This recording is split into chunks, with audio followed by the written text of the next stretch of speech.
I'm Holly, and today we will be doing an extra 10 additional tips in order to help you communicate with the pets in your life.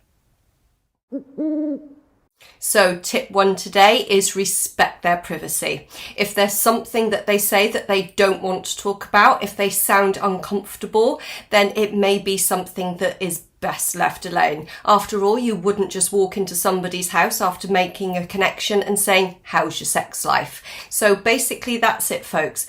If they are private in their life, if they are deciding that there are things that they want to keep to themselves, don't push them. If you push them, they may clam up and you won't be able to speak to them. So that's tip 1. So tip 2 is validation. Get confirmation of the information that you are being given by the animal. This could be as simple as asking the animal's caregiver to validate the information for you and assess the accuracy of it, or it may be that you want to check out things medically with an animal before they go and see their veterinary surgeon or another medical professional. So tip 3 is be non-judgmental. You don't want the animal to clam up. You need to listen to what it is that they're saying. You have to understand that all perspectives are different.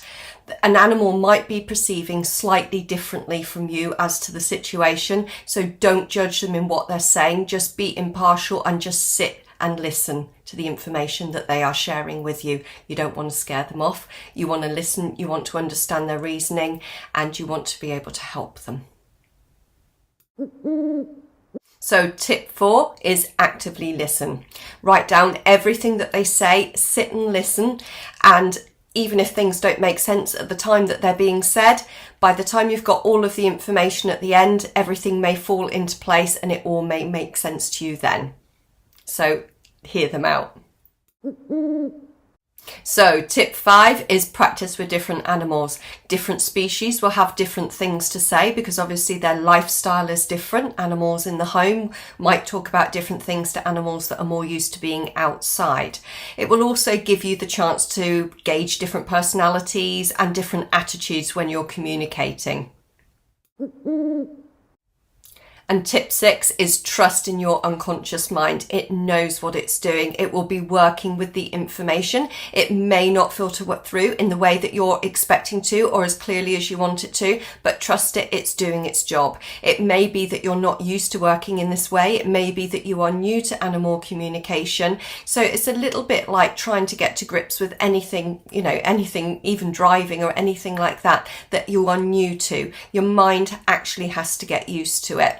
So don't worry, folks, everything will fall into place. Just keep trusting that mind of yours. It knows what it's doing.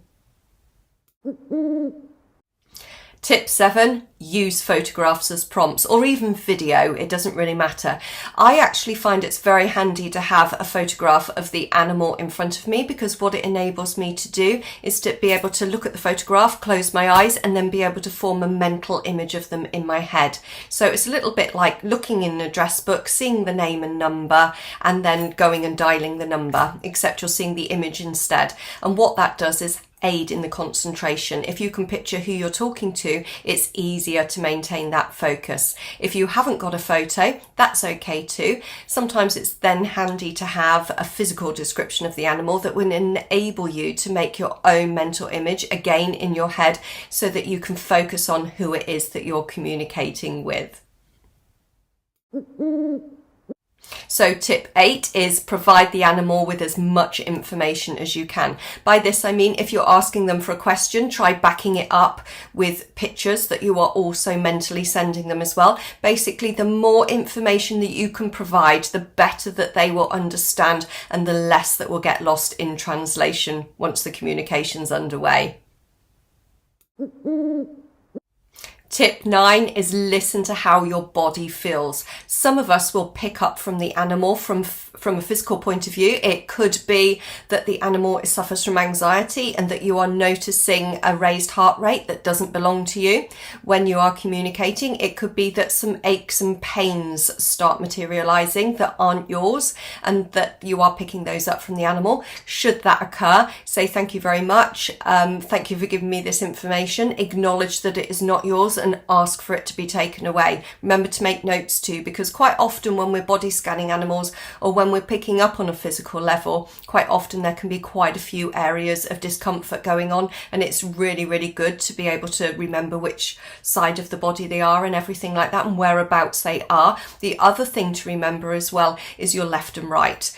As silly as that may sound, think about it. Are you looking in the same direction as the animal, or are you looking the animal in the face? The reason that I say this is when you're explaining it to somebody else that it's the left and right, you need to make sure that it's your left and right or the animal's left and right. You need to work out which it is that you're explaining, because it needs to be the animal's left and right with the information that you are passing on. And now we're at tip 10, which is our last tip for this video, and that is respect free will.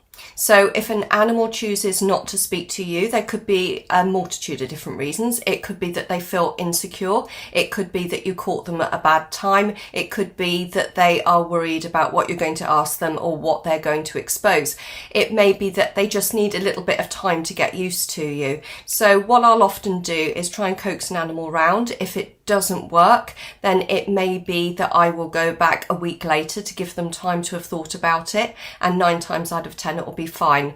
It's probably only about 2 animals a year, if even that I can't communicate with, because they just choose not to make that connection with me, and I can feel the reluctance from them.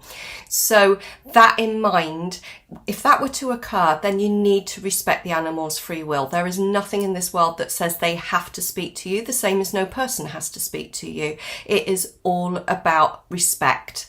And with that, I will leave you and keep practicing, keep shining, and don't forget to check out my other videos on animals talking and animal communication.